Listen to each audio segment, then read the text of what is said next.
I don't really like making NASCAR videos. It's not really my thing, but this is a topic that a lot of people just outright missed.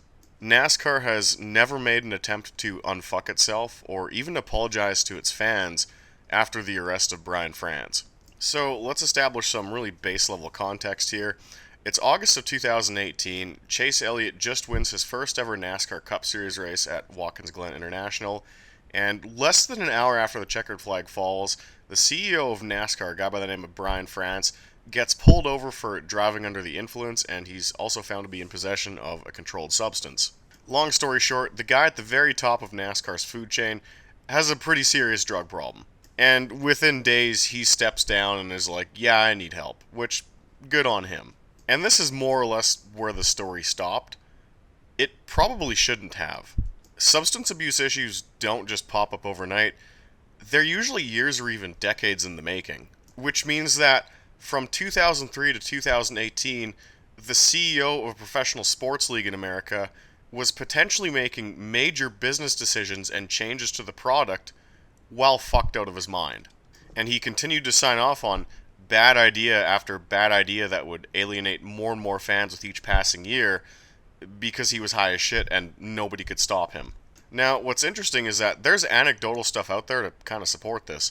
If you listen to the Jeremy Mayfield episode of the Dinner with Racers podcast from about 3 or 4 years ago, he tells a story that he had a conversation with Dale Earnhardt, so this would have been no later than 2000 or very early 2001, where Mayfield claims Earnhardt told him that Brian France was just going to fuck up NASCAR at some point and just get out as quick as you can.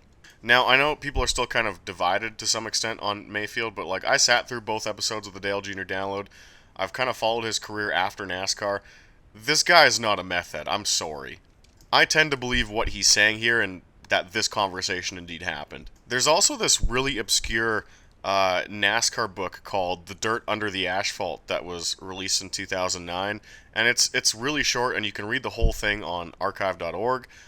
Chapter 9 has an entry about Brian France, and the author claims to have talked to like nurses at a rehab clinic who claim to have run into Brian France under a different name, and then when they saw him on the news giving like a NASCAR press conference one day, they're like, "Oh yeah, that we had that guy in our rehab clinic.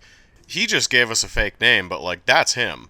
Now, the author also claims to have talked to a state trooper in the Carolinas who pulled over Brian France, much like France was pulled over in 2018, and same deal, guy was high as shit and had a ton of like prescription drugs on him, but claims that his superiors pulled him aside and were like, "Hey, this random guy tweaking on pain meds you pulled over the other night, this is the CEO of NASCAR.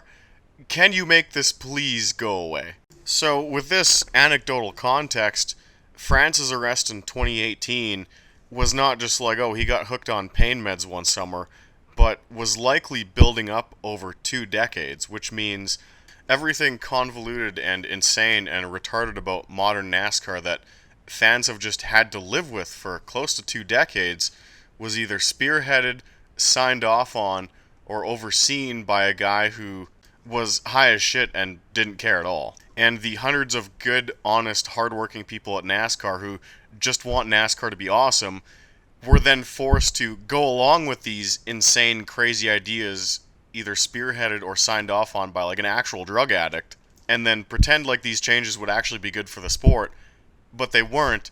They instead pushed a bunch of people away and fucked up TV ratings because the dude in charge of everything was a drug addict. And he would just greenlight shit that nobody wanted and didn't make sense. Now, what exactly am I leading up to? Brian France is gone. Some of the shit he signed off on is still here. The entire sport, industry, and fans know that for 2 decades, a drug addict was running NASCAR. And they know that a normal, sane person acting as the CEO of the sport would not have signed off on something insane like stage racing. It's just dumb. Stage racing, as well as some of the other weird anomalies Brian France introduced into the sport, are still here.